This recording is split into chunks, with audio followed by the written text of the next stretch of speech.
टक्कर में, हजार जुल्म की टक्कर में जय जवान, जय जवान,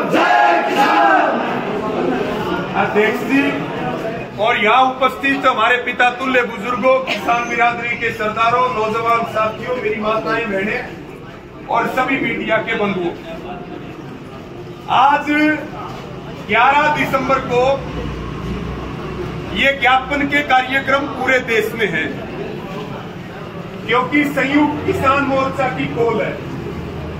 पिछले दिनों आपको ध्यान है, संयुक्त किसान मोर्चा के नेता युद्धवीर जी को एयरपोर्ट पे रोक लिया था। वो कोलंबिया जा रहे थे किसानों एक सम्मेलन में भाग लेने के लिए। पता है कि नहीं? ये सारों को हाथ उठा के बताओ। बार बार हमारे नेताओं को एयरपोर्ट पे रोका जाता है, उनको दूसरे देश में जाने से रोका जाता है। ये हमारे लोकतांत्रिक अधिकारों का हनन है।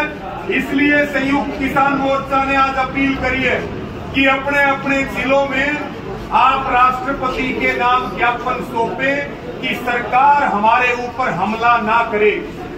पिछले दिनों आपने 72 घंटे का प्रदर्शन किया पंचकुला में। देश की प्रत्येक राजधानी में प्रदर्शन हुए और सरकार को आपने चेतावनी दी कि भाई अब की बार ट्रेलर दिखा के जा रहे हैं और ये लास्ट है। 72 घंटे का ट्रेलर दिखाया था, लेकिन सरकार को ये चेतावनी देकर के आए थे कि या तो एमएसपी सहित हमारी सभी मांगे पूरी कर लो और नहीं तो लोकसभा चुनाव से पहले पूरी फिल्म दिखाएंगे, दोबारा आंदोलन पर जाएंगे, किसान पीछे नहीं हटेगा। तीसरी बात, गुस्सा हम में बहुत है, रोष है। जेपी दलाल ने अभी जो बोला, अभी गिगड़ाऊ में महापंचायत हुई, आप में से कौन कौन गया था? एक बार हाथ उठा करके बताओ, हाथ उठा करके बताओ। वहां लोहारू गिगड़ाऊ कौन कौन गया था और वहां पे क्या फैसला लिया था जेपी दलाल के खिलाफ? पहला फैसला कि पूरे हरियाणा में कोई भी राजनीतिक कार्यक्रम जेपी दलाल का होगा उसका विरोध करेंगे, उसका बाईकाट करेंगे, उसका बहिष्कार करेंगे। दूसरा फैसला, दूसरी अपील करी थी कि भाई कोई भी ब्याह शादी और खुशी के मौके पे जो बहन बेटियों की इज्जत नहीं जानते, जो लोग जिनके अंग्रेजों की आत्मा जिनमें बढ़ रही, क्योंकि बीजेपी वालों के पुरखे अंग्रेजों की मुखबरी करते थे और वो उनकी आत्मा भी इनमें बढ़ रही है बीजेपी वालों में। ये कह रहे हैं कि किसानों की बहुएं और बेटियां भागी हुई हैं और हम ये कह रहे हैं कि भाई जेपी दलाल का और बीजेपी वालों का हम जिक्र करने लगे तो पूरी दुनिया में उनको मुंह छिपाने के लिए जगह नहीं मिलेगी, लेकिन बहन बेटियां सबकी बराबर होती है। तो दो फैसले तो ये हुए, पहला बाईकाट करेंगे, दूसरा अपील करी भाई इसने मत बुलाओ, और तीसरा देला जुर्माना समझो हो नहीं समझो सारे इस तक गुंडा कोई सामाजिक दंड हो गए। और हमारी मांग क्या थी?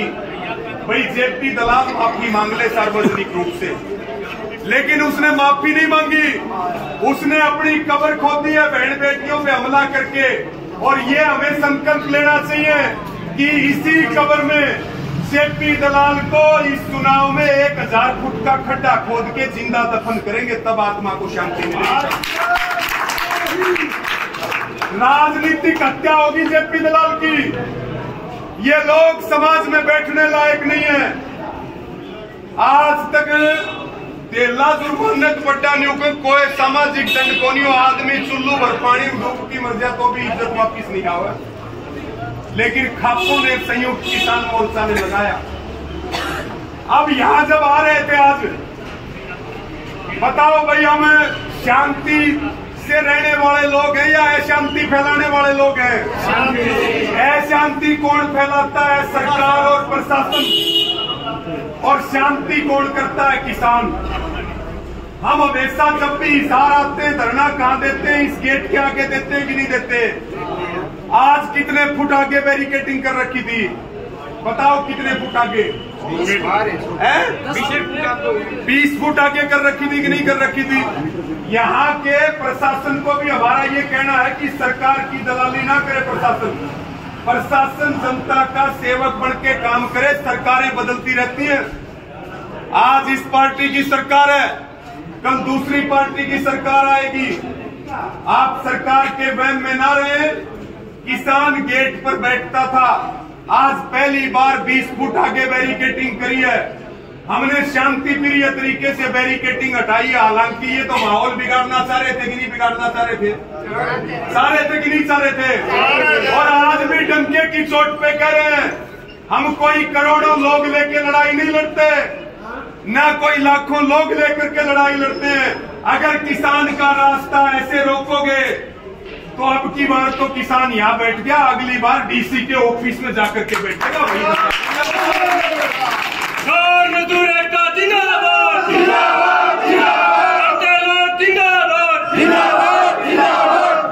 हम धूप में बैठ के परेशान हो लिए।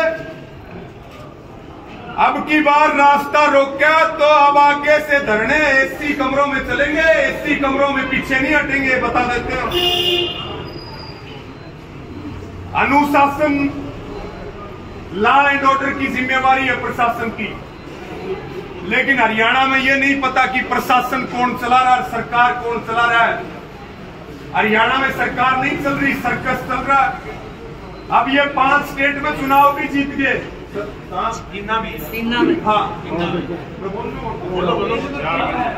क्योंकि 5 स्टेट के चुनाव कितने स्टेट में जीते हैं? लेकिन मुझे लग रहा राजस्थान में खेलना पक्का होगा, ये बात दिख रही है।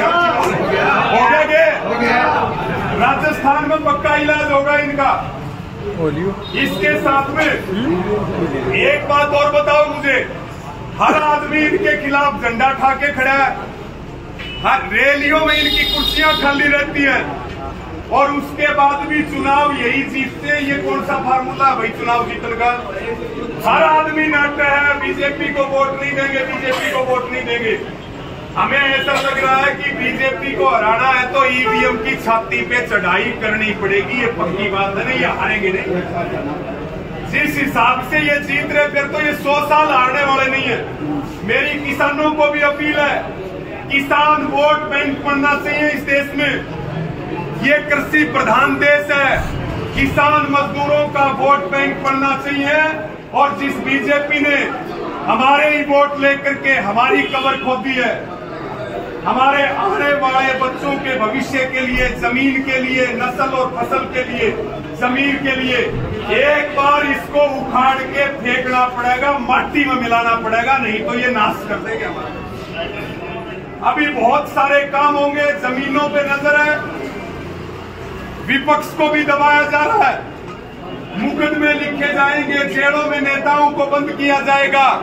आपको पता है उद्योगपतियों का कितना कर्जा माफ कर दिया इस सरकार ने? 25 लाख करोड़ नहीं, कितने लाख करोड़? 25 लाख करोड़ रुपए माफ कर दिए। किसान के 25 पैसे भी माफ किए क्या? और यही कहते थे कि बहनों और भाइयों, पहली बार में पहला ही काम किसानों की कर्ज मुक्ति का करूंगा। तो आपने ध्यान देना अपने आंदोलन पे, अपने ट्रैक्टर को तैयार रखो। जब भी आवाज आएगी, अब की बार चढ़ाई सीधी दिल्ली की छाती पर होगी, उसके पीछे नहीं हटेंगे। हमारा टैंक तैयार है, किसान का टैंक तैयार है। अभी हमारे नेता डेपुटेशन बात करने के लिए गया, ज्ञापन देने के लिए गया। ये 72 गांव का मुद्दा है। कितने दिन आंदोलन चला है यहाँ पे भाई साहब? 4 महीने 4 महीने यहाँ धरना चला दिन रात। उसके बाद भी रिलायंस कंपनी ने 72 गांव का क्लेम नहीं दिया है। ये बहुत बड़ा मुद्दा है और ये हमारा संकल्प है। 72 गांव को जब तक क्लेम नहीं मिलेगा तब तक हम पीछे नहीं हटेंगे। एक एक नया पैसा किसानों को दिलवाएंगे।